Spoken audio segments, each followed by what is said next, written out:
करीम अम्मा बाद फ़अऊज़ु बिल्लाहि मिनश्शैतानिर्रजीम बिस्मिल्लाहिर्रहमानिर्रहीम रब्बिश्रह ली सदरी वयस्सिर ली अमरी वहलुल उक़दतम मिन लिसानी यफ़क़हू क़ौली। सूरतुन निसा आयत नंबर 23 ऐं 24 23 ऐं 24 तर्जुमो। हुर्रिमत अलैकुम हराम कयूं वयूं तव्हांजे मथां उम्महातुकुम तव्हांजूं माऊं व बनातुकुम तव्हांजूं धीअरूं व अख़वातुकुम ऐं तव्हांजूं भेनरूं व अम्मातुकुम ऐं तव्हांजूं फुफियूं व ख़ालातुकुम ऐं तव्हांजूं मासियूं व बनातुल अख़ी ऐं धीअरूं तव्हांजे भाउरनि जूं व बनातुल उख़्ती ऐं धीअरूं तव्हांजी भेनर जूं व उम्महातुकुमुल्लाती अरदअनकुम ऐं उहे तव्हांजूं माऊं जिन तव्हांखे खीरु पीआरो यानी तव्हांजूं रज़ाई माऊं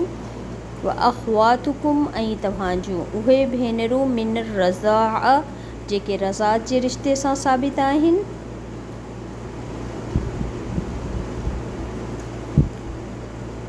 व उम्महातु निसाइकुम ऐं माऊं तव्हांजी ज़ालुनि जूं यानी तव्हांजूं ससूं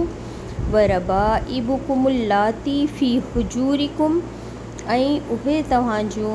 हंजनि में पलियल यानी तव्हांजी ज़ालुनि जूं धीअरूं जेके तव्हांजी हंजुनि में पलियूं यानी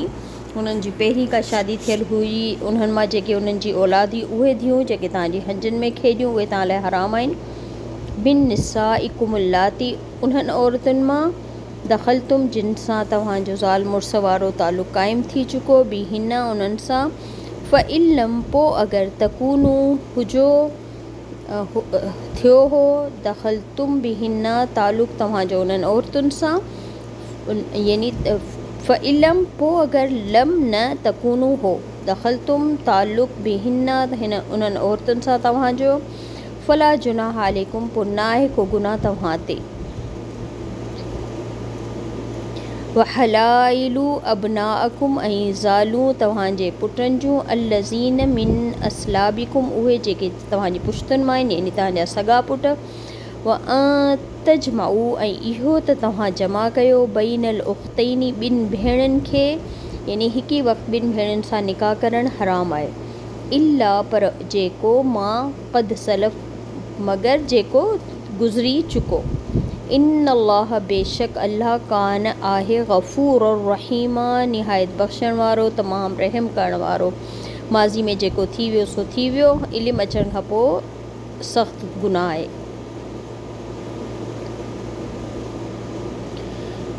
वल मुहसिनातु ऐं पाक दामन औरतूं मिनन निसाई औरतुनि मां यानी शादीशुदा पाक दामन औरतुनि मां उहे हराम आहिनि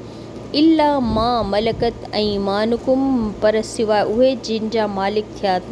तव्हीं यानी जेके तव्हांजी मिल्कियत में अचूं यानी जंगी सूरत में जेके क़ैद थी अची वयूं उन्हनि उहे हलाल आहिनि।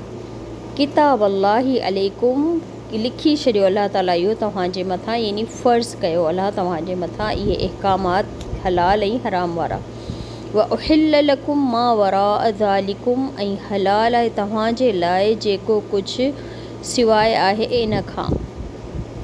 अन तबतगू बि अमवालिकुम इहो त तव्हां तलाश कयो पंहिंजे मालनि सां यानी करणु चाहियो तव्हां कंहिंसां निकाह पंहिंजे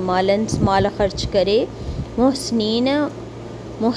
पाक दामन औरतुनि सां निकाह करे घर बसाइण जो इरादो हुजे तव्हांजो ग़ैर मुसाफ़िहीन न के हुजो तव्हां बदकारी करण वारा यानी माल ख़र्च करे इंसान निकाह करे न के उनजो इरादो हुजे बदकारी करण जो। फ़मस्तमतअतुम बिही पोइ जेको फ़ाइदो वठे उन सां मिन हुन उन्हनि औरतुनि मां यानी शादी कयो तव्हां निकाह करे जेको उन्हनि खां फ़ाइदो हासिलु कंदा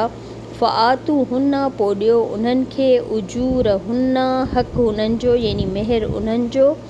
फ़रीदतन जेको फ़र्ज़ु कयो वियो आहे मुक़ररु कयो वियो वला जुनाह ऐं न आहे को गुनाह अलैकुम तव्हांजे मथां फ़ी मां उन ॻाल्हि ते तरादईतुम जेका तव्हां बाहम रज़ामंदी करियो बि उन ते मिम बादी उन खां पोइ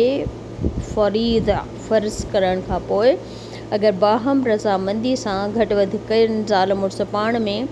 त इन में को बि गुनाह न आहे। इन अल्लाह बेशक अल्लाह कान आहे अलीमन ख़ूब ॼाणण वारो, हकीमा ख़ूब हिकमत वारो। सुब्हानक अल्लाहुम्मा व बिहम्दिक अशहदु अन ला इलाहा इल्ला अंत अस्तग़फिरुक व अतूबु इलैक। अस्सलामु अलैकुम व रहमतुल्लाहि व बरकातहू।